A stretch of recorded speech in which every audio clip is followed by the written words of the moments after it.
নমস্কার, আমরা অরূপ মৃন্ময়। পূরবী মেঘের গোবরডাঙ্গা ব্রাঞ্চে আপনাদের সবাইকে স্বাগত। গোবরডাঙ্গা ব্রাঞ্চে আজকে আমরা ছিলাম এবং বাচ্চাদের খুব সুন্দর সুন্দর মিষ্টি হাসি এবং কেক কাটিং দিয়ে আজকের দিনটা আমাদের শুরু হয়েছিল। তারপরে একটি ছোট্ট ডান্স পারফরমেন্স আছে, আমাদের ক্লাসের ডান্স। এটা আমরা চাইবো তোমরা সবাই ট্রাই করো।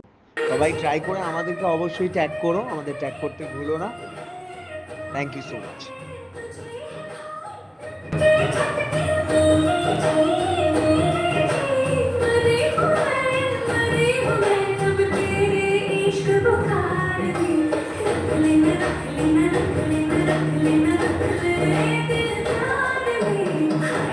चक चक चक है तो हाय चक चक चक चक हूँ मैं